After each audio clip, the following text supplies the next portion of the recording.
Okay, dear friends, good evening. How are you? Yesterday, we have just covered the first one subtopic in nation building, that is integration of princely states or merger of princely states with Indian Union. And how did Vallabhbhai Patel successfully perform his task? For that, he's being held a lot of praise in history as the architect of modern India.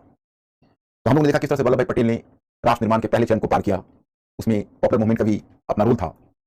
तो आज हम लोग फिर एक बार मैं आपको remind कर दूं, हम लोग अभी मॉडर्न हिस्ट्री के फोर्थ पार्ट में जा रहे हैं। जैसे आपने हिस्ट्री ऑफ 18th सेंचुरी पढ़ा, तो after making study of history of 18th century, there your main motto was in during the first half to observe the political and economic scenario of India after the disintegration of the Mughal empire. During the second half, your motto was to underline the progress of European companies and how did European companies come in India as a mercantile, you can say, getting associated with mercantile activity, but gradually their political ambition was wheated and some of them even move on the path of political adventure, including East India Company, and then the Battle of Palasi, Buxar, Diwani of Bengal, etc.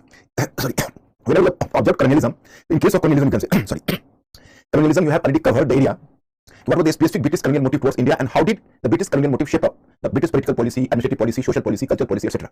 इस तरह से आपने colonialism पार किया। Nationalism में आपने देखा कि कैसे इंडिया का रिएक्शन हुआ, इंडियन माइंड, इंडियन शाइक का जो डिफरेंट स्टेज में चला। Now you have entered into this fourth one stage. My student had the main objective is and the main theme of the whole discussion would be nation building. In the first one aspect in nation building is merger of Indian states with Indian Union. Then we have to move further today. We have to cover the two subtopics.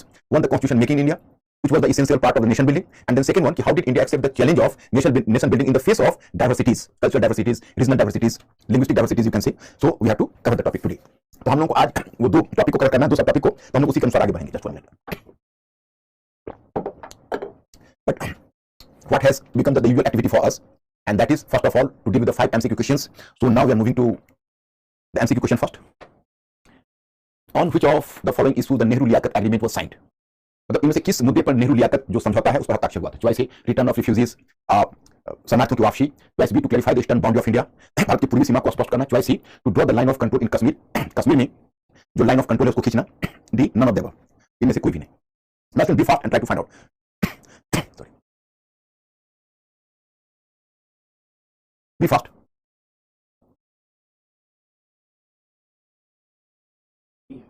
Oh no. In your study material, students, you possibly have not taken notice seriously.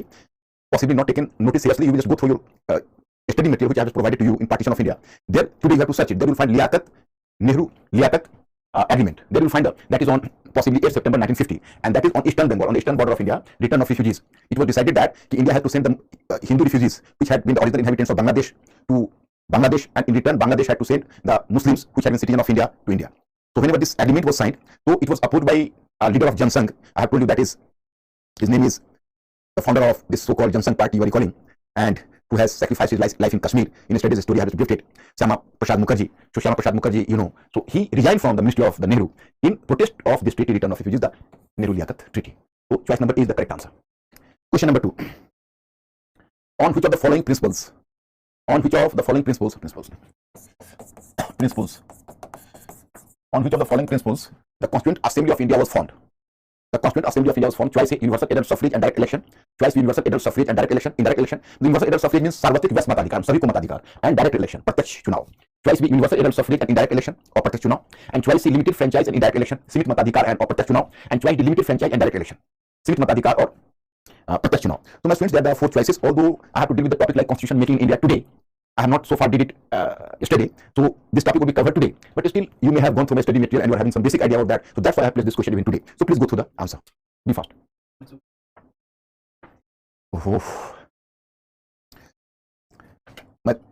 Once again, Mr. Ankur, just try to find out what is the majority view.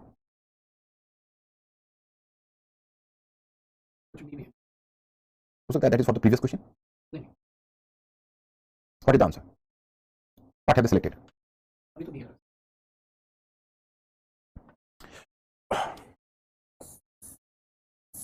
This is the correct answer. Double filtered. This is the appropriate term. Today, whenever I will deal with the features of Indian Constitution and the process of constitution making, so we have to underline the 2 major limitations of constitution making process in India. Actually, we have done a very unique experiment because among the third world countries, we were possibly first that introduced the universal adult suffrage.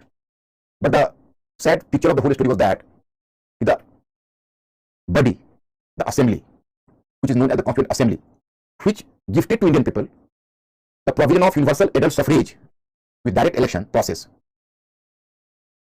this assembly was itself constituted on the basis of indirect election and limited franchise.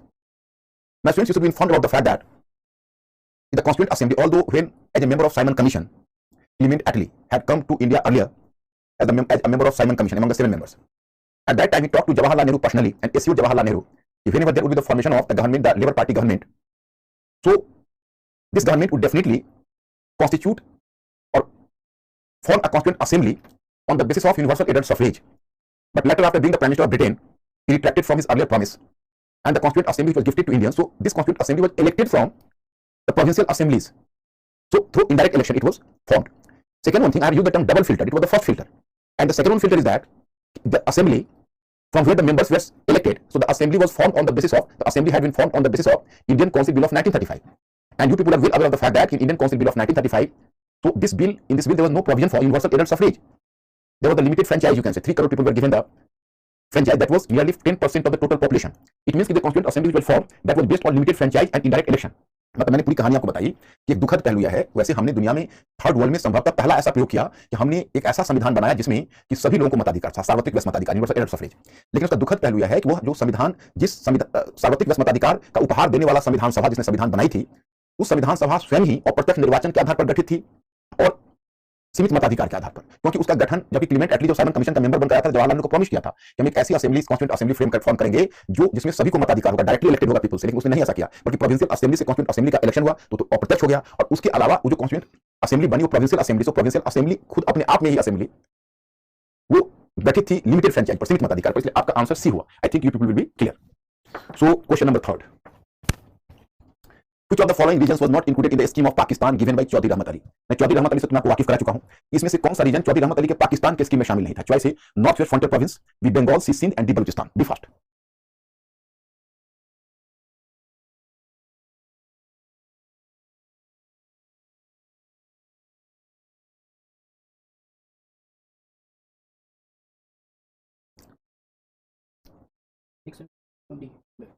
Yes, Bengal. My friends, I have just talked about Chaudhry Rahmat Ali, and I have told you that Chaudhry Rahmat Ali recommended the 3 independent Muslim states in Pakistan, and he also conceived, and he also, you can say, put a conception among the 3 independent Muslim states that should have been some sort of alliance, some sort of understanding. One is Pakistan, another is Mulk-e-Bengal, and third is Usmanistan. Usmanistan is Hyderabad. Obviously, you can say Bengal was not forming the part of Pakistan. In Pakistan, the 5 states: North West Frontier Province in Afghanistan, P for Punjab. Punjab is missing here, and Sindh, Balochistan. Here the 2 regions are missing in original Pakistan. One is Kashmir, and second one Punjab, and one, you can say, the erroneous name has been added here, and that is Bengal, because Bengal was the part of the scheme of Mulk-e-Bengal, Bengal and Assam. So you are correct. Question number 4. Put the following regions pertaining to merger of princely states and regions with Indian Union in chronological order in ascending manner. जैसे Indian जो reason है उनका जो merger हुआ India के साथ, तो उन मर्जर को आप chronologically बढ़ते हुए क्रम में इसको सजाइए। इसमें हैदराबाद, कश्मीर, जूनागढ़, गोवा और पौंडीचेरी। तो these are the choices. So please go through the choices and make me clear.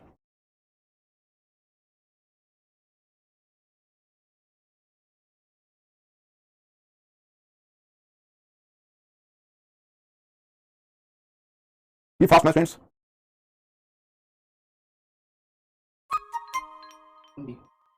B. Maximum B. Let us observe here.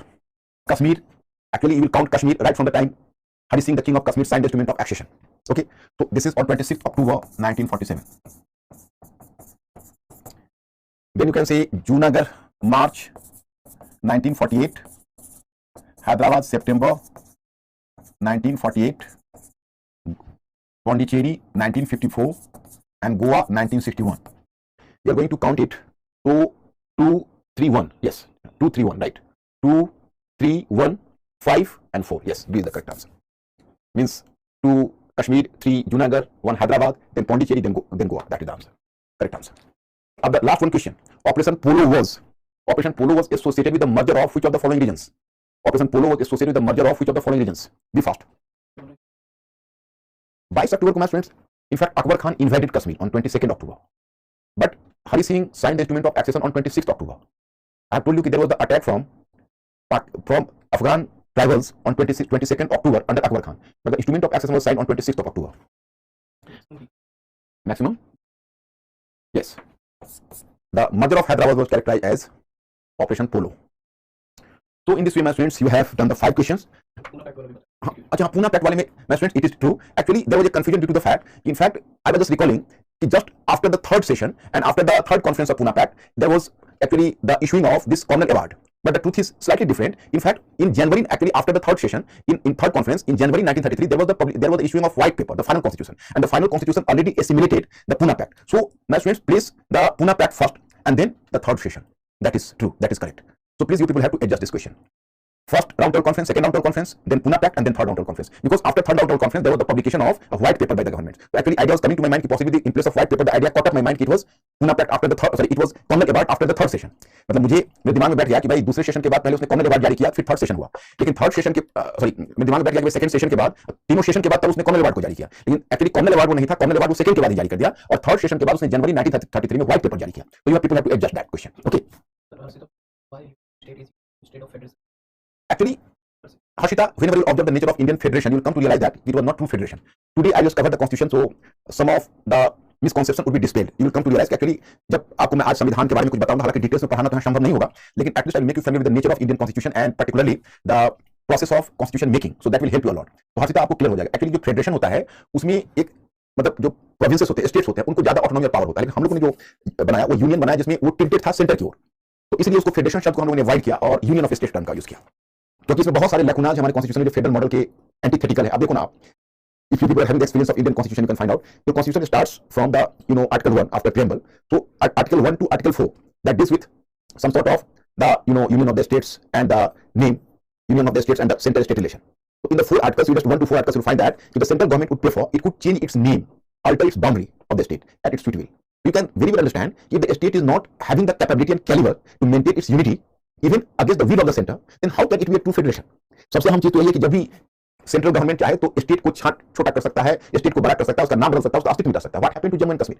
It had remained to be a state right from the time of Indian enforcement of Indian constitution, but the same Jammu and Kashmir are now union territory. So that same happened. There was a time there was Vishal Andhra, but now Vishal Andhra was partitioned between the two states, that was Andhra Pradesh and Telangana. तो इसलिए इसको federation term को हम divide करेंगे. और भी कई हैं और भी आपको स्टेट्स के बहुत सारे और भी इसका आर्गुमेंट है, बट ये मैंने चीफ आर्गुमेंट कहा. अब now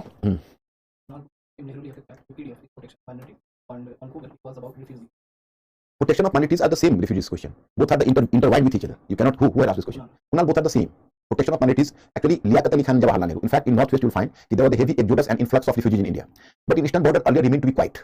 But gradually you can say that the exodus started in a very, very slower and smaller manner. And whenever our northwestern border was settled, then the exodus started on eastern border. So a large number of Bengalis, Muslims, just you can say fled to Bangladesh, and a large number of Hindus from Bangladesh moved to India to West Bengal. So then it became a matter of concern for Jawaharlal Nehru. वैसे भी मैं आपको बताऊंगा कि जवाहरलाल नेहरू पहले भी इस principal के फेवर में थे कि देखिए जो जहां का सिटीजन है उसको वही रहना चाहिए. नॉर्थ वेस्टर्न बॉर्डर पर उन्होंने कोशिश की थी पहले रिफ्यूजीज के रिटर्न की, मतलब रिफ्यूजीज को के प्रोटेक्शन की, लेकिन नहीं हो पाया. ईस्टर्न बॉर्डर में नाउ ही वाज इंक्लाइंड कि no, there should be the exchange of the Pakistani citizen and Indian citizen once again, and both the governments Pakistan and Hindustan, Pakistan and India, would give the protection to the refugees in the respective regions.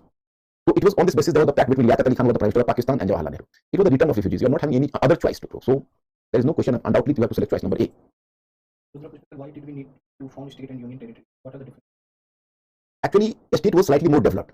Rudra, a state was slightly more developed, and union territory was not a cohesive region. It was slightly somewhere you will find the tribal elements were prevailing. Somewhere was just a mixture of different regions. So the union territories were not the cohesive regions initially. So there was the basic principle that whenever the union territory would come to the certain level of development, then it would be given the statehood. Some of them were given the statehood. For example, Delhi, for example, Pondicherry. Earlier they were union territory. So in this way, gradually they decided that they had to be inducted into the state. But initially they had to be given to the status of a union territory. मतलब शुरू में उनको हम union territory बनाते हैं क्योंकि वो विकास के नीचे लेवल पर हैं, वो बिखरे हुए हैं, कोहेसिव नहीं है, उनका रेस्पेक्टेबल साइज नहीं है. तो यूनियन टेरिटरी में रख दिया, कहीं पर ट्राइबल डेवलपमेंट का प्रॉब्लम है, तो यूनियन टेरिटरी में रख दिया, खास लेवल पर विकास पर आ जाएगा तुमको स्टेटहुड मिल जाएगा, जैसे दिल्ली को मिला, पौंडीचेरी को मिला, आदि को, है ना. तो अब tell me one thing mister Ankur, to the go for the क्या है कैरेट पनिशमेंट, नहीं sorry carrot is persuasion reward, but you are just persuading someone mildly with mild policy, that is policy of carrot, and policy of stick means you are creating pressure. तो अगर आपने किसी को प्यार मोहब्बत से मतलब अगर प्रेम से उसको अपनी तरफ मिलाने की कोशिश की है तो करेक्ट पॉलिसी है, उसको सुविधाओं देकर, कंसेशन देकर, और ऊपर बल प्रयोग किया है, दबाव डाला है, तो फिर वो स्टिक की पॉलिसी है, वो फ्रेज है, correct and stick, that is a phrase. Who?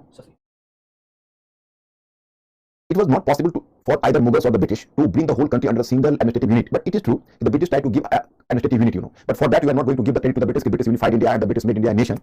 So actually, it was the after effect of the British rule. It was the unintended impact of colonialism. I have told you, जब British की तारीफ की बात होगी तो इस बात को ध्यान रखना, इसने ये जो उपनिवेशवाद है उसकी अनचाहा परिणाम है, मतलब इसका क्रेडिट हम ब्रिटिश को बहुत नहीं देंगे, ये ध्यान रखना है. अब just Ankur tell me one thing, he had answered the question I had just put to them as a homework study. Have they tried the question? My students, let this class be communicative. And you have to give me the hint. कल मैंने question दिया था, क्या आप लोगों ने इस question को ट्राई किया है? वल्लभ भाई पटेल के ऊपर था. Be fast, my students, inform me.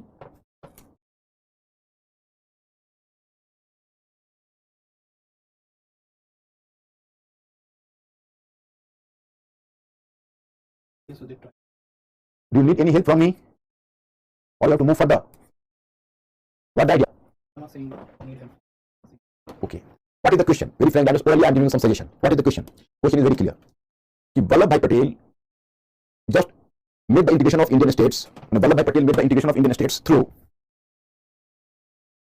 a proper balance between the policy of concessions and that of pressure. Vallabhbhai Patel could pursue the course of merger of princely states with India. Examine the statement. 150 words. Question is hypothetical or argumentative. I'm going to ask my students. First of all, identify the question. Whether it is hypothetical or argumentative. Be fast. Hypothetical question. You people have rightly identified in a very apt manner. The question is hypothetical. Obviously, you can say you have to prove this hypothesis. You can start that कि Vallabhbhai Patel through a proper mix of the policy of carrot and stick, he could pursue the course of this integration of princely states. अब यहाँ पर तुमको थोड़ी सी चालाकी यही दिखानी पड़ेगी कि वल्लभ भाई पटेल की तारीफ करते हुए तुमको हल्का सा हिंट देना पड़ेगा pressure of popular movement as well. Means की इन कोर्स ऑफ राइटिंग, मतलब जैसे देखो, अब अगर हम पूरा का पूरा क्रेडिट वल्लभ भाई पटेल को ही दे देते हैं तो फिर जो वहाँ उन प्रदेश के जो लोग हैं, उन क्षेत्रों के, उन स्टेट्स के जो पीपल हैं, तो उनका जो क्रेडिट है वो स्नैच आउट हो जाता है. उनको भी कुछ क्रेडिट मिलना चाहिए क्योंकि क्रेडिट अपने रेस्पेक्टिव रूलर्स को तो प्रेशर उन्होंने क्रिएट किया. तो how to start, you will start the topic कि Vallabhbhai Patel became is characterized as the architect of the modern India and the architect of the new India because under his leadership the merger of the princely states became possible. तो जैसे आपने उसको लिया, आपने उसको start कर दिया simple way में, and then you make this point clear कि Vallabhbhai Patel had followed the policy of concessions and the concessions as well as the pressure in order to win over the states to the side of Indian Union. और एकदम तुम्हारे सामने बहुत clear picture है. इसमें confusion क्या है? Here you have to mention first the policy of concessions. In the policy of concessions you have to mention about standstill agreement first, and then after the standstill agreement you can say the instrument of accession. Standstill agreement में उन्होंने assurance दिया कि सिर्फ आप उनको 3 subjects दीजिए. You have to submit the 3 subjects: external affairs, defense and transport and communication. And then you will just mention about this instrument of accession. So in instrument of accession was the complete merger, and this merger was irrevocable, but simultaneously he gave the concessions to the Indian states. What were the concessions? Your personal property remained with you, your treasury will belong to you, Indian government will not take any share. Then you can give your title, your property to your successor, and furthermore you will be given the status of Raj Pramukh or Upraj Pramukh in the respective regions, at least the bigger states. And last but not the least, you will be given a certain amount of papers per annum for your subsistence, for your personal expenditure. इतने सारे आपने उनको count करवा दिया कि भाई आपको इतने कंसेशंस मिले. लेकिन उसी समय आप with the change of paragraph कहोगे कि but it was the people of you can say the pressure of popular movement which created pressure over the princely states, and Vallabhbhai Patel was apt enough to give a warning to Indian rulers that they had to sign the instrument of accession before 15th August 1947. Otherwise their own people will rise against them, and then even the approach of Indian government was going to be tough towards them. And then you have to mention in 20 lines ki, as the result of his pragmatic policy, almost all the states except Kashmir, Junagadh and Hyderabad, all the Indian states accepted the merger with India. And in 3 states you can say, even Junagadh and Hyderabad with certain pressure and with some coercive power, these states could have been the part of Indian Union in 1948. But in Kashmir also, the king of Kashmir also signed the instrument of accession with India, but the issue of Kashmir became a long disputed issue, and it became an area of dispute between India and Pakistan. So in this way you have to end the question. And Vallabhbhai Patel, but in the end you have to give credit to Vallabhbhai Patel. You can cite their example given. Khrushchev has just, you can say, Khrushchev has given a lot of praise to Patel and to Indians. You have liquidated the Indian kings without liquidating the princely states without liquidating the Indian kings. Or even leave this, you can here cite the example. It was due to his success, India had lost nearly 3.5 square miles of land in the form of Pakistan, but gained 5 lakh square miles of land in the form of merger of princely states. इस तरह से आप उसको conclude कर दो. ये तो question बिल्कुल स्ट्रेट है, आपको केवल उसके एग्जांपल्स देने हैं. और मैंने पहले ही कहा कि आप लोग बहुत एनलाइटेंड हो चुके हो, कोई प्रॉब्लम नहीं है. अभी रोहन ने किसी ने क्वेश्चन पूछा था, थोड़ा मुझे वो डाउट क्रिएट किया कि वो कहा कि भाई ब्रिटिश ने एक यूनिफॉर्म एडमिनिस्ट्रेटिव मॉडल दिया. यूनिफॉर्म एडमिनिस्ट्रेटिव मॉडल तो इंडिया में कभी संभव ही नहीं है. इतना इंडिया का फॉर्मिडेबल साइज है, इतनी ज्यादा डाइवर्सिटी है. लेकिन हाँ, ब्रिटिश ने बहुत हद तक दिया, लेकिन अपने कारणों से दिया. और इस कारण से आप ब्रिटिश को प्रेज करने के मूड में बहुत ज्यादा हो कि ब्रिटिश ने इंडिया का उद्धार कर दिया, British were the saviours of India, Indians and India. तो that will be the wrong stand. British India benefited from the British connection, but it was the unintended impact of the British rule, not the intended impact. ये आप लोगों के stand मिला के रखना है कि भारत को जो फायदा हो पहुंचाना नहीं चाहते थे, वो अनचाहा परिणाम है ब्रिटिश शासन का. तो और बाकी तो आप लोगों की अंडरस्टैंडिंग बन गई है. क्वेश्चन राइटिंग में सभी लोगों को अपना कॉन्फिडेंस डेवलप करना है. एमसीक्यू क्वेश्चन में तो तुम लोगों ने ऑलरेडी बहुत अच्छा परफॉर्म करे, लेकिन जो क्वेश्चन राइटिंग है, even you have to excel in question writing. I will do on daily basis, you people have to continue. तुम इस टाइम को शुड आई मूव फर्दर? लिखा है, yes, good, very good, commendable. You can, you have quite a lot of knowledge. Firstly, develop confidence in you. Keep bubbling in. Chilean phrase I have always told you. अब suppose you can say your position has been relatively improved in MCQ questions, and gradually you will try to, even in the descriptive questions you will perform well. And in the last class in modern history, I will give you some additional model questions, model answers. Some additional model answers I will give you. उनके question क्या, नेहरू जी पाकिस्तान पर अल्पसंख्यक समुदाय के लोगों का भविष्य आपने सफल है. What is the question? Nehru ji Pakistan पर समुदाय के लोगों का भविष्य आपने में असफल है. अंकित, तुम जो पूछना चाह रहे हो तुम्हारा क्वेश्चन बहुत क्लियर नहीं है. तुमने क्वेश्चन यह पूछा क्या नेहरू जी पाकिस्तान में अल्पसंख्यक समुदाय माइनॉरिटी ग्रुप के भविष्य को आंकने में असफल नहीं, तुम्हारा क्वेश्चन है। तो अगर नेहरू जी आंख भी पाते तो क्या कर सकते थे? Pakistan was not his brain child and Pakistan had become a reality. So and the Indian government was not having any control over Pakistan. Or suppose you can say if the minority group in Pakistan was severely treated, so it was tormenting to India and Indians. Jawaharlal Nehru himself maintained a secular and clean image in India, and he was up and doing from the very beginning to give protection to minority group in India. For example, the minority Muslims. But if the Pakistan did discrimination to its own minority, so this was a failure of Pakistan as a nation. अगर कोई भी राष्ट्र अपने अल्पसंख्यक को सुरक्षा ना दे पाए तो वह राष्ट्र एक बर्बाद राष्ट्र माना जाता है। वो राष्ट्र कभी प्रोग्रेस नहीं कर सकता। जो पाकिस्तान को देख रहे हो, Pakistan turn to be a failed state today in the map of Asia and the map of world. Pakistan is supposed to be an accursed state, accursed, अभिशप्त राष्ट्र है। तो ये इसलिए है क्योंकि इसने कभी भी ना तो डेमोक्रेसी को सम्मान किया, ना कभी अपने माइनॉरिटी ग्रुप को सम्मान किया, ना अपने इंटरनेशनल जो उसके रिस्पांसिबिलिटी होते हैं उसको सम्मान किया। तो दुनिया भर में टेरर पॉलिटिक्स का जनक बन गया वो। तो this is the problem with Pakistan. अब come to this point now.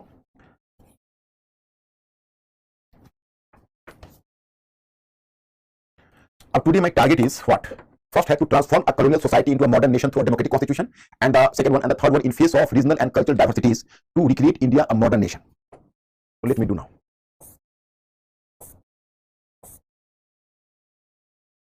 This one. My students, up now I make you clear about constitution making.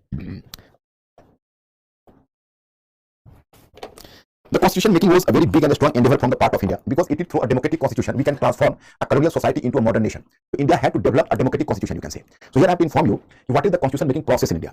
So my students, here first of all you have to make this point clear. The 15th of August. 15th of August has given us the political freedom, but India had to move and India had to go extra miles in order to attain the economic and social freedom. मतलब हमने राजनीतिक स्वतंत्रता तो पाई थी, लेकिन आर्थिक और सामाजिक स्वतंत्रता पाने के लिए हमको अभी और अधिक चलना था। तो ये एक हमारा फ्रीडम, एक हमारा इंडिपेंडेंस डे है जो हम 15 अगस्त को शान से मनाते हैं। Independence Day. Or then you can say whenever the constitution making, the endeavor of constitution making started for the first time, and the foundation of a constituent assembly. अब suppose you can say I'm going to ask you a question. You people have to give me a reply, because let this class be communicative. What I have just told you. If you people will slightly respond, that will be encouraging for me. I'm going to ask you a question. You people have to simply give me a reply through writing. From which of the plan that what you today you know as the Constituent Assembly. So there was a provision for a constitution and constituent assembly. Formation of constituent assembly became possible on the basis of which plan? You people have to reply my question firstly.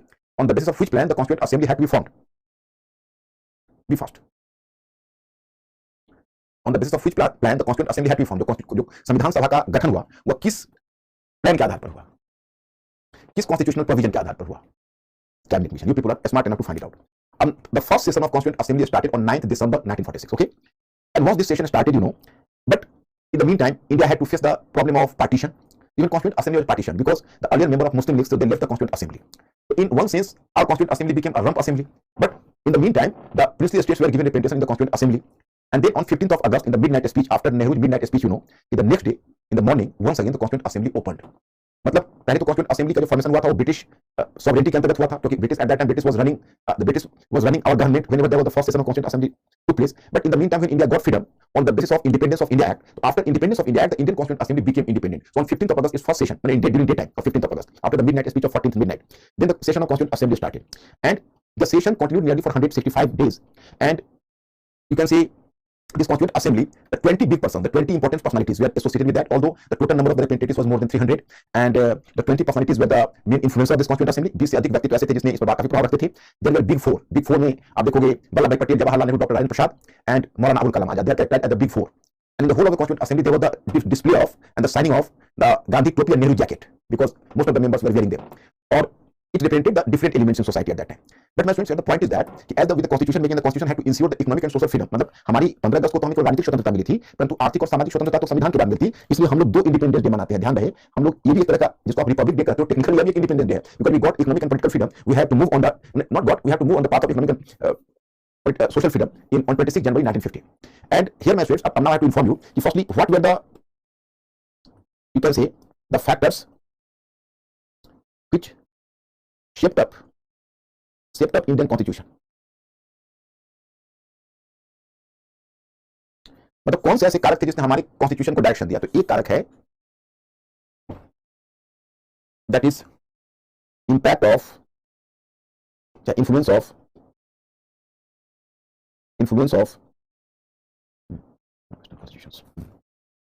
Western constitutions. My friends, if you people are having some workable knowledge of constitution, then that the task would be easy for me. Actually, whenever I will teach you the world history, that's why I always treat history as the mother of all subjects. And the knowledge of world history would give you a sense of perfection. Sense of perfection in that sense, in world history you will very well observe, apart from the topics, because I'm not going to limit yourself to simply the topics of your syllabus. Here we are having the larger objective in the part of world history. मतलब विश्व इतिहास में मैं आपसे अपेक्षा यह करूंगा कि जो मॉडर्न हिस्ट्री में आप लोग जो थिंकिंग क्रिएचर बनने की दिशा में आगे बढ़े हो, वर्ल्ड हिस्ट्री पार्ट में और भी स्ट्रांग हो जाओ. तो वर्ल्ड हिस्ट्री पार्ट में आप स्ट्रांग किस तरह से होगे?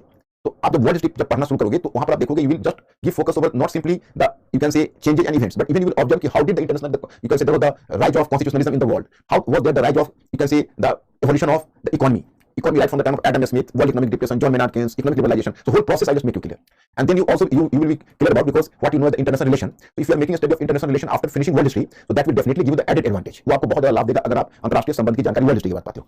So first of all, if you are observing the history of constitutionalism, the oldest modern constitution is the British Constitution. But British Constitution is an evolved constitution. Evolved. The British Constitution evolved nearly 1 million years.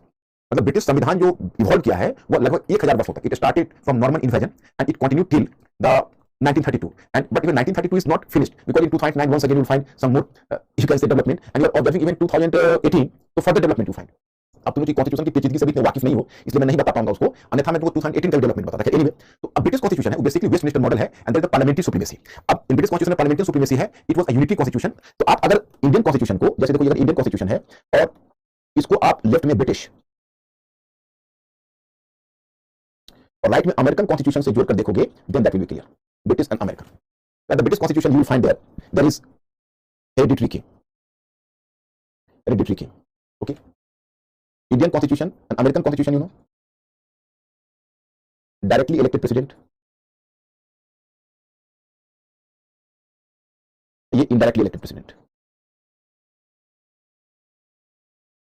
मतलब British monarch है वो hereditary है, American president directly elected है और Indian president indirectly elected है. मैंने American का process देखोगे तो भी इनडायरेक्टली आपको दिखेगा, but it is as good as direct election. इसको हम इनडायरेक्ट नहीं कर सकते क्योंकि बहुत पावरफुल है और कोई भी इनडायरेक्टली इलेक्टेड उतना पावरफुल नहीं हो सकता जितना अमेरिकन प्रेसिडेंट है. कोई प्रोसेस है जो आपको इनडायरेक्ट दिखता है लेकिन होता नहीं. And then you are just observing a hereditary king. So obviously कैसे द किंग वाज वीक. अब हियर यू कैन से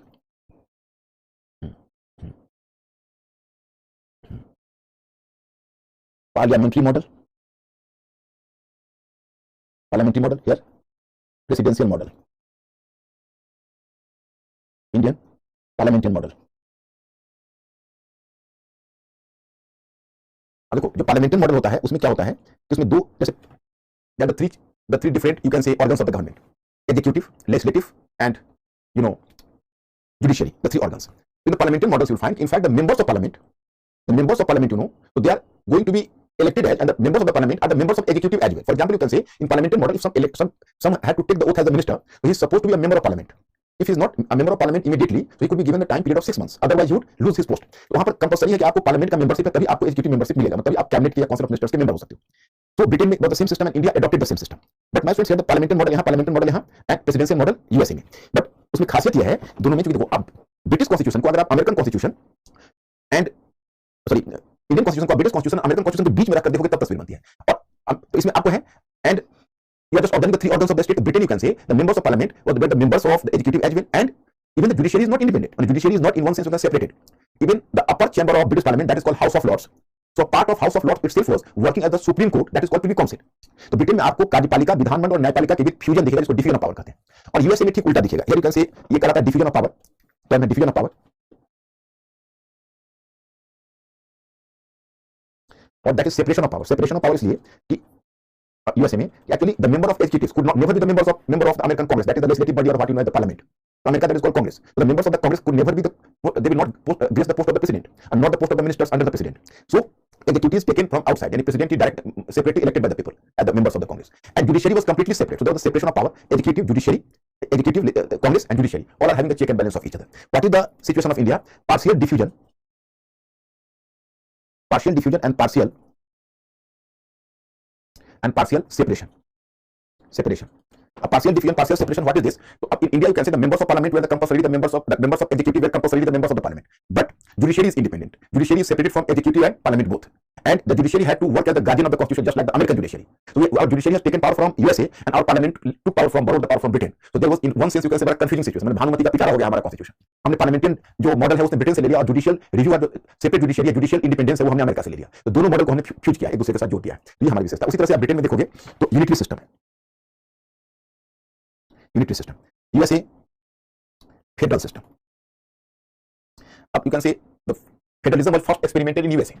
Federalism was first experimented in USA, and it has done the first experiment. For that, the geopolitical condition was responsible, because I just inform you, there was the American War of Independence, and 13 independent colonies fought against the British and got independence. After getting independence, now there was the question, what would happen to their future, because some of the states prefer to move away. Yes, I'm now Tata, bye bye, you have to move your own way, we are just going our own way. But later they decided, no, we have to form some sort of a system, a common system, and we have to form a common government. But as they were independent 13 states, so they were too much sensitive to their power. So in spite of making an alliance with each other, they were not ready to just merge their identity. So that's why they tried to maintain a federal system in which all states are having the equal position, and the power and the main power lying in the state, not in the center. So American Federation created a powerful state. तो मैं आपको बताना चाहता हूं कि जब American federation जब बना था, तो 13 इंडिपेंडेंट स्टेट्स ने मिलकर जब फेडरेशन बनाया, तो दुनिया का एक पहला एक्सपेरिमेंट था। यूरोपीय देश ताली बजाकर हंस रहे थे, वो कह रहे थे कि मैरिज तो हुआ नहीं, लिविंग रिलेशनशिप में रह रहे हैं। मतलब दुनिया की अजूबा बात थी। वही मैंने बताया कि जैसे आप जब कॉन्स्टिट्यूशन को विजुअलाइज करोगे तभी रियलिटी को समझोगे। तो ऐसे हुआ। और हाँ, ब्रिटेन यूनिटरी था, वो फेडरल है ही नहीं। और जो इंडिया है, जबकि ब्रिटेन में भी कई रीजन्स हैं, फेडरल होने के लिए तो बेल्जियम भी फेडरेशन है, लेकिन छोटा सा कंट्री है। ब्रिटेन का साइज को वो नहीं था, उसने प्रेफर नहीं किया। फ्रांस फेडरेशन नहीं है, लेकिन फ्रांस का साइज तो बड़ा है। It depends upon their choice. Whosoever will prefer the status of federation. India कहने के लिए फेडरेशन, लेकिन अभी बच्चे ने क्वेश्चन का यूनियन ऑफ स्टेट्स है, क्योंकि वो फेडरेशन अमेरिकन फेडरेशन से बहुत दूर है। हम लोग का कैनेडियन मॉडल है, जो हम आगे बताएंगे आपको। तो दिस इज द दोनों के इंडियन कॉन्स्टिट्यूशन के बीच की स्थिति है। देन अब here you know British constitution, unwritten constitution, unwritten constitution मतलब evolve constitution. American written constitution, the first modern written constitution is American constitution. India you know written constitution, written constitution. अब देखो बड़ा unique स्थिति है। Unique स्थिति इसलिए कि आप इंडिया में तुम देखोगे जैसे पार्लियामेंट है, तो पार्लियामेंट के पास पार्लियामेंट अपने पावर का क्लेम कर रहा है, जुडिशरी अपने पावर का क्लेम कर रहा है। आज भी दोनों के बीच क्लैश होता है, क्योंकि पार्लियामेंट को इस बात का एरोगेंस है कि हम तो ब्रिटेन के पार्लियामेंट के बारे में कहा था बहुत पावरफुल था, इतना पावरफुल था कि ब्रिटिश पार्लियामेंट के बारे में कहा जाता था British parliament can do anything accept making a male female and vice versa. मतलब ब्रिटिश पार्लियामेंट कुछ भी कर सकता है सिवा महिला को पुरुष और पुरुष को महिला बनाने के। तो उसको बहुत पावरफुल माना जाता था। इंडिया प्रेरणा जो इंस्पिरेशन है वो ब्रिटिश पार्लियामेंट से लिया, और अमेरिकन जुडिशरी को बहुत पावरफुल माना जाता है, तो उसने अमेरिका से ले लिया जुडिशरी का, supremacy of judiciary as guardian of the constitution, and judiciary had to be the custodian of fundamental rights. Judiciary को फंडामेंटल राइट्स के कस्टोडियन के रूप में काम करना है, तो जुडिशरी को पावरफुल लिया। अब हो क्या रहा है कि जुडिशरी और पार्लियामेंट के बीच जो टकराट है, जब हमने कॉन्स्टिट्यूशन इन्फोर्स किया तो शुरू हो गया। Likewise, you can say fundamental rights. So technically, you can say that the British parliamentarians are having the Bill of Rights, and Bill of Rights and British Magna Carta is supposed to be the father of fundamental rights in the world. तो Britain claim करता है और है भी कि दुनिया में fundamental rights के जनक ब्रिटेन है। But my friends, truth is that कि ब्रिटिश में जो फंडामेंटल राइट्स है, वो फंडामेंटल राइट्स का कोई मतलब नहीं, क्योंकि वो फंडामेंटल राइट्स को पार्लियामेंट जब भी चाहे तो उसको अमेंड कर सकता है, क्योंकि पार्लियामेंट इतना सुपीरियर है। अमेरिका के जो फंडामेंटल राइट्स है वो एकदम जीरो टॉलरेंस है। अमेरिका ने जुडिशरी को गार्डियन बनाया हुआ है, खबरदार फंडामेंटल राइट्स का एनक्रोचमेंट ना हो। हम लोग के यहाँ क्या कि हम लोग का फंडामेंटल राइट्स ब्रिटिश की तुलना में बहुत पावरफुल है, और अमेरिकन की तुलना में थोड़ा वीक है, क्योंकि हम लोग फंडामेंटल राइट्स से कॉम्प्रोमाइज करते हैं, डायरेक्टिव प्रिंसिपल्स को इंप्लीमेंट करने के लिए कॉम्प्रोमाइज करते हैं। In other way also we are making the compromise. तो हम लोगों का अपना जो तरीका है वो बिल्कुल अलग है। तो मतलब हम अब इतना डिटेल्स में तो चूंकि आपको कॉन्स्टिट्यूशन को पढ़ा नहीं रहा, मुझे तो इसके बारे में आपको झलक देनी है। In sum total my friends, our constitution is lying between the British and American constitution.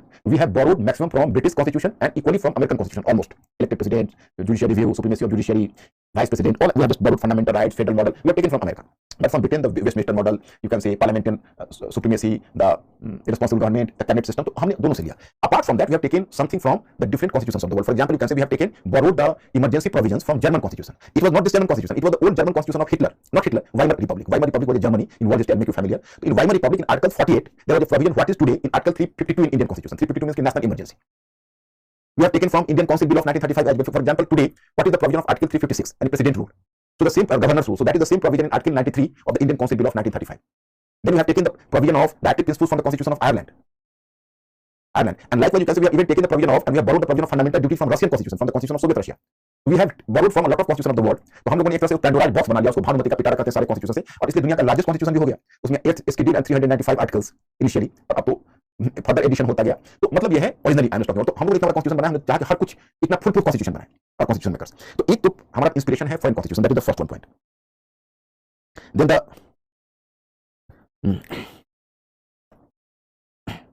influence of world constitution, you know. Then you can say impact of national movement, that is the second one.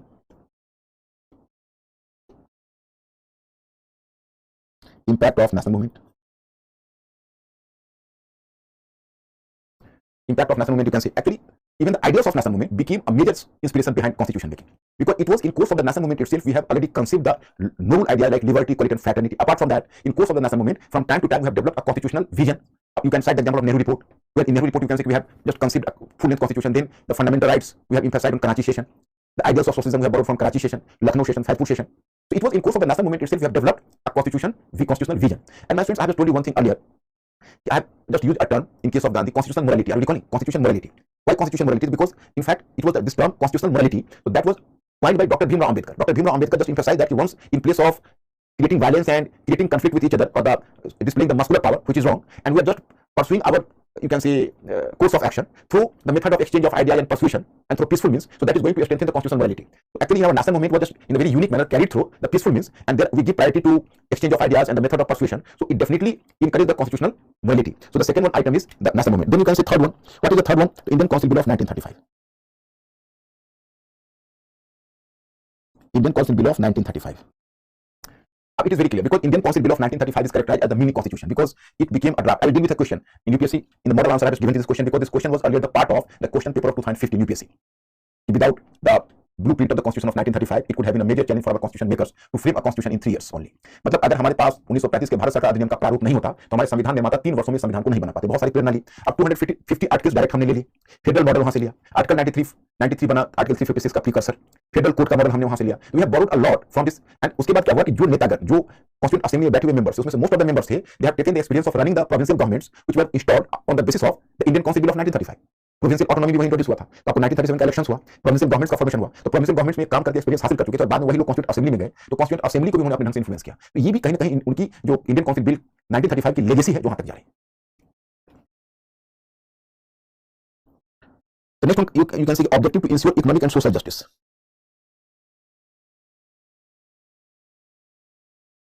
To ensure economic and social justice. In what way?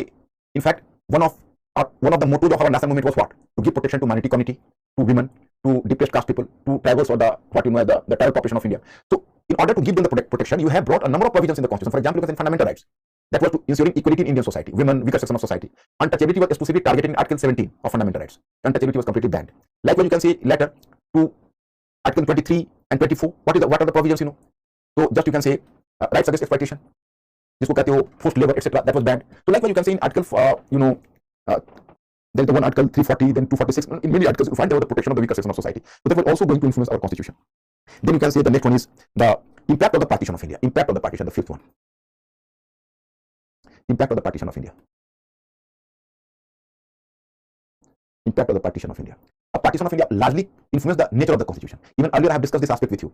Largely in that sense, if the partition of India could not have taken place. Now suppose you can say, I'm asking one question. You people have to give me the reply so that I'll come to this conclusion that you people are mentally alert and you are just, you can say, watching the lecture carefully. My question is, if there would not have been, there might not have been the partition of India, what could have been the nature of center-state relation? Whether there could have been either the strong center, in case of unified India, there could have been a strong center or a weak center. I could ask my students. My प्रश्न यह है कि अगर भारत का विभाजन नहीं हुआ होता तो हमारे यहाँ जो संघीय व्यवस्था थी, फेडरल सिस्टम था, उसमें सेंटर आज की तुलना में ज्यादा स्ट्रांग होता या वीक होता?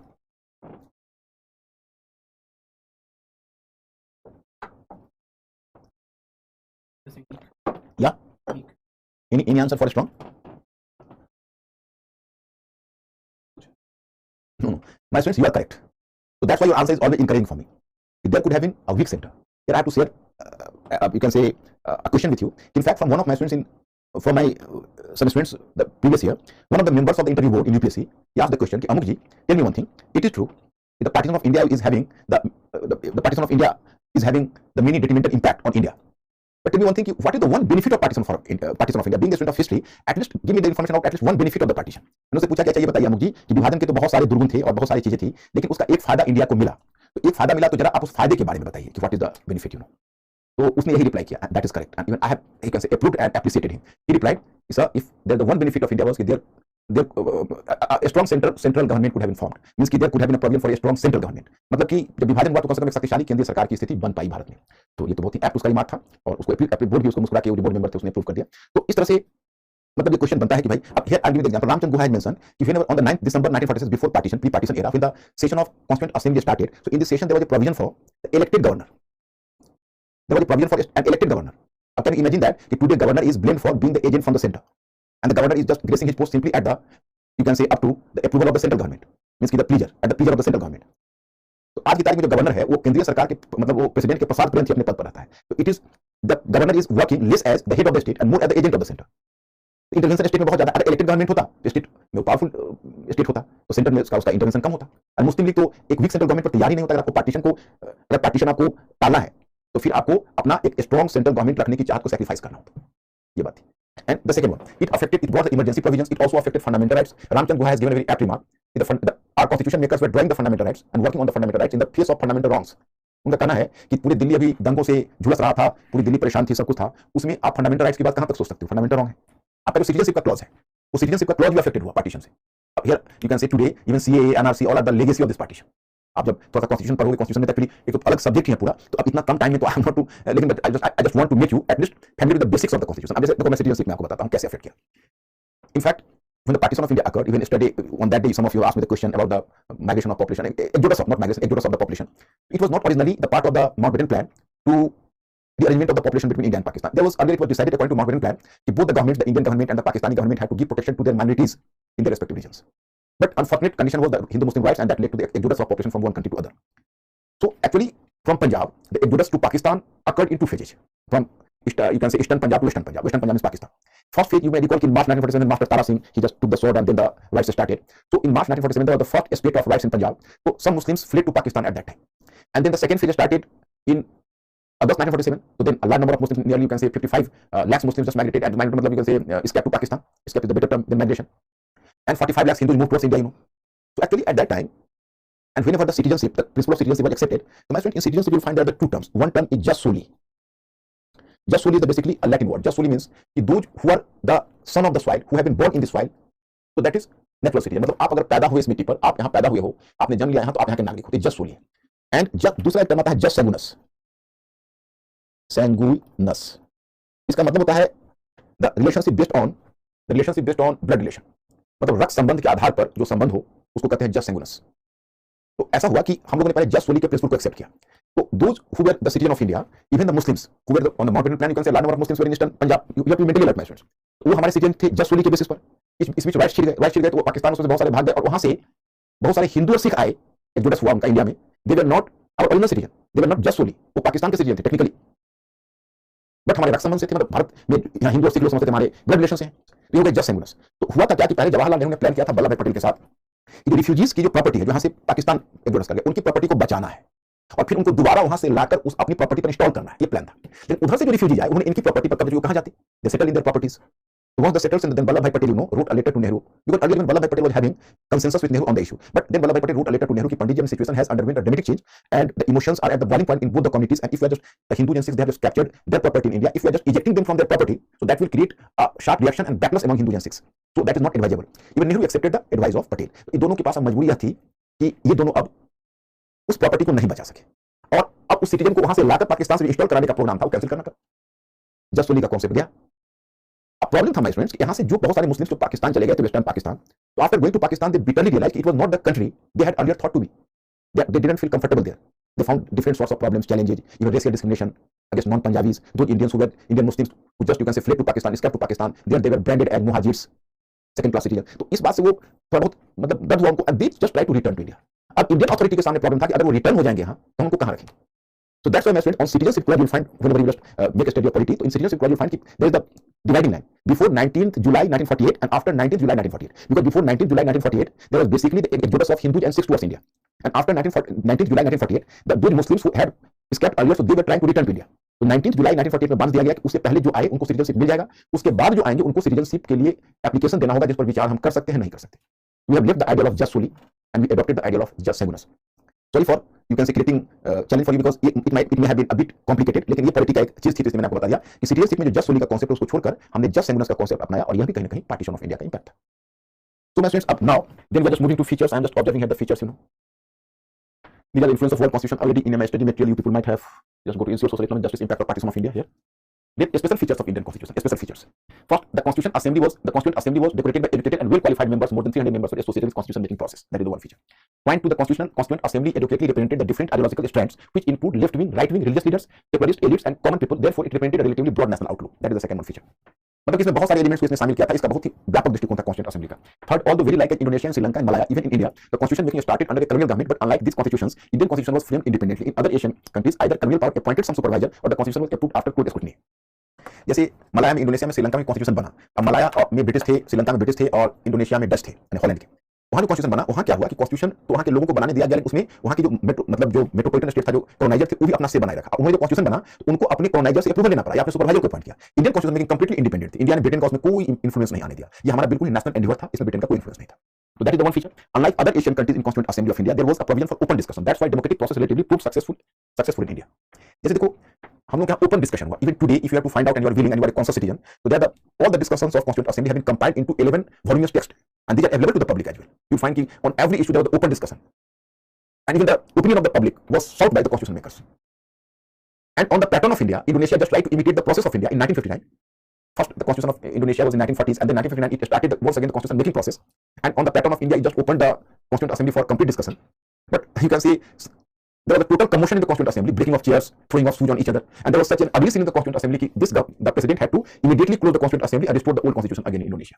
मतलब इंडोनेशिया ने चाहा कि हम इंडिया के पैटर्न पर कॉन्स्टिट्यूशन को ओपन रखिए और ओपन डिस्कशन करें। इतनी मारपीट हुई संविधान सभा में कि प्रेसिडेंट को बंद कर देना पड़ा उसे, और उसको बंद क्लोज करने के बाद दोबारा पुराने कॉन्स्टिट्यूशन को ही बहाल करना पड़ा। तो ये सक्सेस है हमारा। And if our constitution makers could not reach up to the point of conclusion on certain issues, they didn't suppress the issue, rather deferred the issue for future generation to be solved. For example, the provision of directive principle, the issue of uniform civil code, secularism, the issue of official language, etc. देखिए मैं आपको ये बताना चाहता कि basically ये एक इतना यूनिक और इतनी इंटरेस्टिंग चीज है, यू हैव टू नो कि हमने अपने वहां पर इंग्लिश में दिया हुआ है, तो मैं हिंदी में बोल देता हूं ताकि बच्चे समझ लें। जैसे कॉन्स्टिट्यूशन मेकिंग होती है तो उसमें बहुत सारे इशू ऐसे आए जिस पर कंसेंसस नहीं हुआ, जिस पर सहमति नहीं बनी।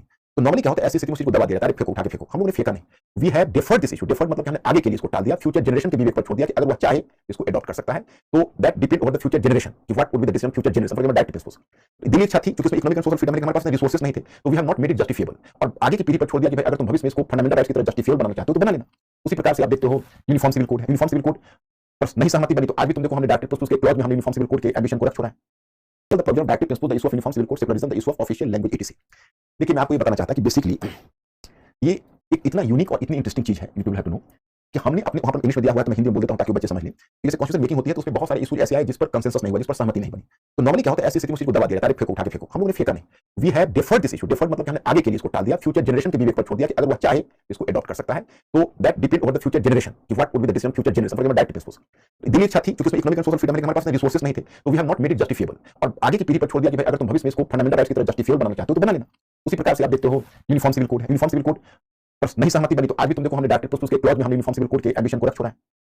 राजभाषा जिसको कहते हो ऑफिशियल लैंग्वेज, तो ऑफिशियल लैंग्वेज उसको for indefinite period the British was tried as the supportive official language. अगर फ्यूचर जनरेशन चाहे तो अंग्रेजी को हटा दो, हिंदी को अडॉप्ट कर ले, मतलब ये ऐसा होगा नहीं। मतलब एक तरह से ऑप्शन को ओपन रखा कि भाई जो ऑफिशियल लैंग्वेज है वो फ्यूचर जनरेशन अगर अपनी सहमति बना ली तो फिर हिंदी बनेगी, अभी तो हिंदी के साथ अंग्रेजी भी।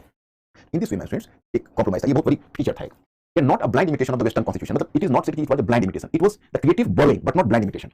It is alleged that Indian Constitution is entirely an alien document borrowed article by article from Western Constitutions, so it does not correspond to the cultural ethos of the Indian people. K. Hanumanthaiah made the remark, "We wanted the music of veena or sitar, but here we have the music of an English band." मतलब K. Hanumanthaiah एक member थे, उन्होंने कहा हम वीणा और सितार सुनना चाहते थे, और कहा कॉन्स्टिट्यूशन मेकर्स ने हमको अंग्रेजी धुन सुना दिया। It was never a blind imitation, rather it was an innovative borrowing, because when we were drafting our constitution, efforts were made to amalgamate Western and traditional Indian values. It was a process of selective adaptation and not a borrowing. तो ये हमारा है कि हमने रचनात्मक रूप से उसको एडप्ट किया, हमने बोरिंग नहीं किया। अब इसका लिमिटेशन से पहले मैं एक दो और फीचर्स बताना चाहूंगा, तब लिमिटेशंस की चर्चा करेंगे। जस्ट 1 मिनट, आप you have to stay on the site.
So my friends, I'm now come to the point. Let me add to, you can say, more argument. Actually, you can use this argument even in essay paper because it is very forceful idea. I have to inform you. Actually, you can here mention one thing. There is one Indian scholar. Whenever you just paper, you can use this data. One Indian scholar is Sunil Khimnani. Sunil Khimnani. Sunil Khilani has coined a term, the Indian independence. Should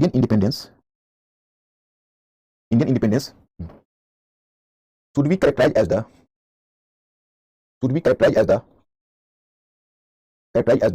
third democratic revolution.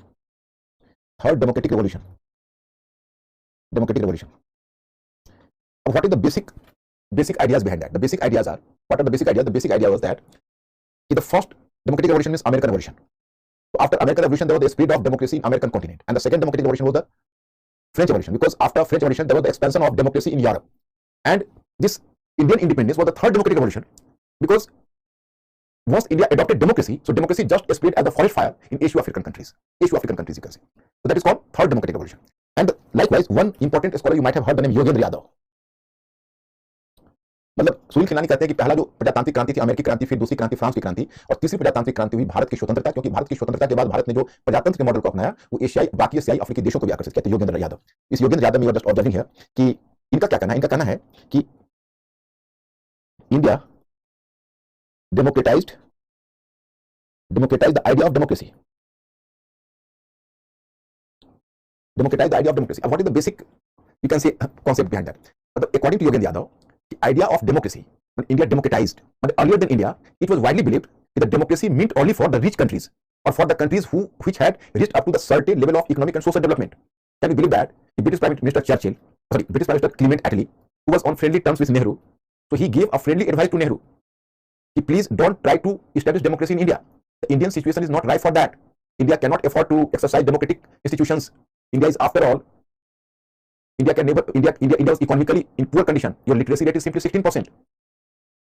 Your country is suffering from the wide economic and social disparity. So democracy is not suitable for you. Better to establish an enlightened monarchy. It was the suggestion given by Clement Attlee to Jawaharlal Nehru. But Jawaharlal Nehru, Indian leaders were adamant कि no, India had to exercise democracy. We will not make any compromise with the democratic ideals. तो मैं आपको हिंदी में बोल देता हूँ. Actually Yogendra Yadav ने बड़ी सुटेबल लाइन कहा कि भारत ने प्रजातंत्र के विचार का प्रजातांत्रिकरण कर दिया. प्रजातंत्र के विचार का प्रजातांत्रिकरण मतलब कि इससे पहले माना जाता था कि प्रजातंत्र केवल धनी देशों की बकौती है, निर्धन देश अफोर्ड ही नहीं कर सकते. और हमने उस चैलेंज को एक्सेप्ट किया. जब पहला हमारा इलेक्शन होने वाला था, the first general elections, so it was the largest democratic exercise in the world. ये दुनिया का सबसे बड़ा इलेक्शन था, क्योंकि उसमें लगभग 17 करोड़ 60 लाख मतदाता थे. They had to exercise their voting right. और इतने बड़े वोटर्स को कम से कम 2,20,000 बैलेट बॉक्स बने, 2,20,000 22,000 पुलिस वाले ड्यूटी पर लगाए गए. और पूरे जो वेस्टर्न सुपरवाइजर्स थे, वेस्टर्न जो एक्सपर्ट्स थे, वेस्टर्न पर्यवेक्षक थे, वो लोग टकटकी लगा के देख रहे थे कि भारत कैसे कंडक्ट करवा लेगा इस इलेक्शन को. ये तो पॉसिबल उसके लिए नहीं है. एंड मतलब मैं आपको हिंदी में बता देता हूं कि हमारा जो सिचुएशन था, मतलब कुछ ऐसा ही था कि कोई अपने गरीब पड़ोसी को, पुअर पड़ोसी को देखता है कि एक 4 व्हीलर ले आया सेकंड हैंड, तो वो यही इंतजार करता है कि फ्यूल कहां से लाएगा, पेट्रोल कहां से लाएगा. The same happened in case of India. How will you manage? And then we have successfully conducted elections, proved that democracy at the Asia-African country, because we got independence in 1947, and then in Sri Lanka in 1948, Burma in 1948, Malaya, Singapore, etc. in 1950s, 56, 57.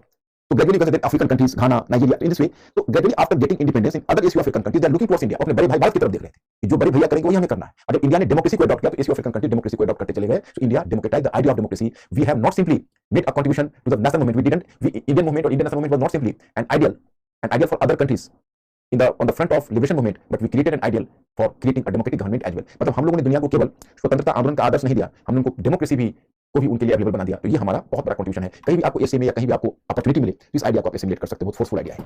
लेकिन after that you have to keep your eyes over the two limitations. First limitation, the constituent assembly which ensured universal adult suffrage and democracy to India had itself been constituted on the basis of limited franchise and indirect elections. यही मैंने भी question पूछा था. आप लोग जैसे brilliant students को कैसे मिस कर गए, यही लाइन आपको नोटिस करना था. अगर आपने पढ़ा होगा, जरूर पढ़ा होगा, इस लाइन को नोटिस करना था. उस क्वेश्चन नंबर फर्स्ट में जो मैंने मल्टीपल चॉइस में आपसे पूछा है. तो this constituent assembly which ensured universal adult suffrage, मतलब विडंबना यह है कि जिसने हमें यूनिवर्सल एडल्ट सफरेज दिया, जिसने हमें मतलब इतना बड़ा तोहफा दिया, इतना बड़ा गिफ्ट दिया, वो खुद ही इनडायरेक्ट इलेक्शन जो मैंने आपको समझा दिया है और लिमिटेड फ्रैंचाइज पर बेस्ड था. And second one, in the constituent assembly there was the predominance of the members of the Congress party, and most of the members were having the elite and Savarna base. They were having a separate approach to the issues like nationalism, democracy and separatism. The second limitation was that nearly 85% of the members of the Constituent Assembly were having the Congress route. They were coming from the Congress party, so they were being guided by the specific ideas. Up today, you find that the present dispensation or the present government was always trying to alter some part of the constitution or making an attack on the idea of socialism sometime, the idea of secularism sometime. ऐसा इसलिए करती है कि ये जो elements अभी government में है, एनडीए की गवर्नमेंट में, वो सब कॉन्स्टिट्यूएंट असेंबली में हाशिए पर थे. They were on the margin. They could not have the greater say. And Congress members were having the greater say. So that's why they are not comfortable with certain provisions of the constitution. इसलिए वो संविधान के कुछ provisions के प्रति comfortable नहीं. और सवर्णा इसका था, सवर्णा हाई कास्ट हिंदूज, तो ये भी थोड़ा सा इसका लिमिटेशंस बन जाता है. And elite and Savarna base, मतलब कुली मतलब थोड़ा रिच पीपल का बेस था. लेकिन इसमें रामचंद्र गुहा ने एक अच्छी बात कही कि Nehru had destroyed Nehru, Nehru had destroyed Nehru, Nehru तो एलिट क्लास से थे, लेकिन उन्होंने यूनिवर्सल एडल्ट सफरेज को इतना एम्फसाइज किया। यूनिवर्सल एडल्ट सफरेज जो थी इंडिया में लागू होता, लेकिन एलिट क्लास का वैसे भी हेजेमनी खत्म होने वाला, तो सवर्णा और एलिट क्लास का हेजेमनी तो यूनिवर्सल एडल्ट सफरेज के साथ ही समाप्त हो गया। So Nehru destroyed Nehru, this was the statement given by Ramachandra Guha. Anyway, my point is, my friends, I have given you the two questions, and you people have to patiently read the question because this is the model answer. Did the government of India Act 1935 lay down a federal constitution? Lay down a federal constitution discussed UPSC 2016. So here I have dealt with this question. The British intelligence scholars tried to establish that the constitution provided in the form of Government of India Act 1935 proved to be satisfactory to all the sections of. मतलब ये आपसे पूछा जा रहा है कि क्या 1935 के भारत सरकार अधिनियम ने भारत में संघीय व्यवस्था को लागू किया, तो भाई फेडरल सिस्टम कैसे लागू कर पाएगा? इस मॉडल आंसर को देखो।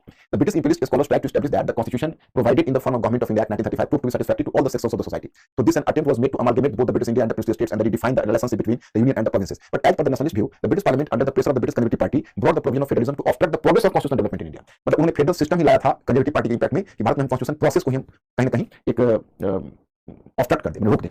If we examine both the view, the second one view appears to be more reliable, मतलब ये दूसरा वाला विचार हो ज्यादा रिलायबल है। There was following limitations of the federal system established by the act of 1935. 30-40% seats were reserved for the princely states in both houses of the central legislature. Apart from this, these seats were to be filled up through nomination by the kings rather than election. क्या federal system रहेगा जब election है नहीं? जब election तो है तो princely states का तो नहीं है, ब्रिटिश इंडिया फेडरेशन बना है तो ब्रिटिश इंडिया इलेक्टेड मेंबर्स को भेजेगा और जो प्रिंसली स्टेट्स है वो नॉमिनेटेड मेंबर्स को भेजेंगे, तो कितना किस तरह का डेमोक्रेटिक होगा नहीं, तो फिर फेडरेशन कैसे होगा? फेडरेशन होने के डेमोक्रेटिक होना आवश्यक है। One of its demerit was the absence of responsible government at the center. It made the entire federal system undemocratic. Because responsible government center में नहीं तो undemocratic हो गया। It provided the discretionary power to the viceroy and can overtake the control of any government, while in provinces the governor had also many discretionary powers and he could dismiss the elected government. In provinces also you can say governor was all powerful, and at last we can say that this federal system remained only on paper because it required the consent of at least 50% of the native states, which was not received.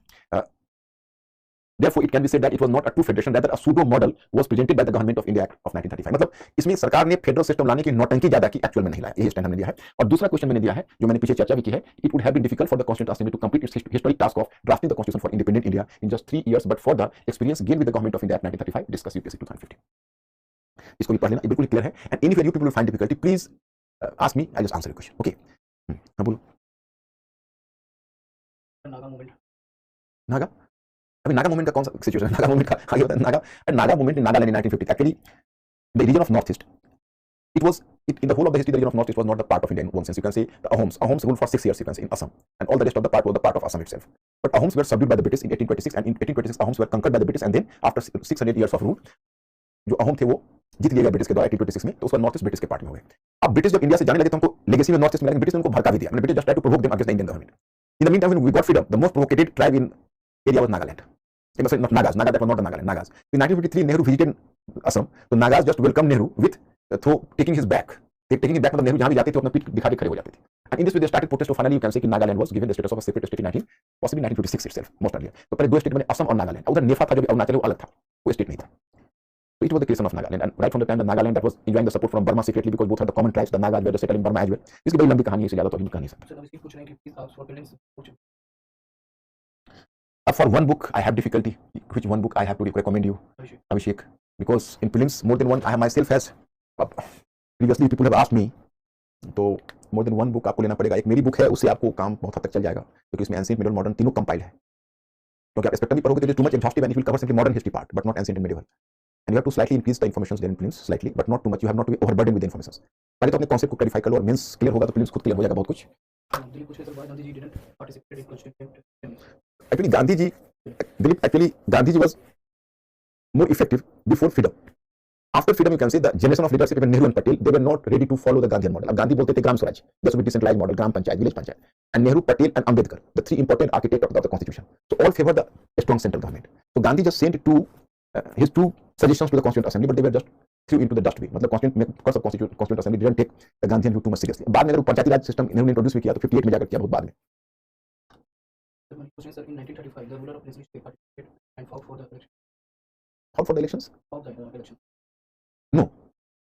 Manish, princely states कैसे elections fought करेंगे? Election 47 के बाद में तो जब princely states में जब independent India के पार्ट हुए तब इलेक्शंस हुए। In 1935, they didn't accept democracy.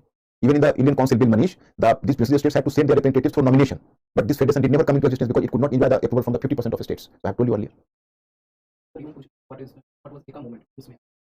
Hariom, I have already dealt with Eka movement in 1920s to 1929. Indian National Movement 1920 to 1929. I have mentioned first the movement in Pratapgarh, the Bedakli movement in Pratapgarh, Raebareli. In 1921, I have mentioned Madari Pasi, Eka movement under Madari Pasi.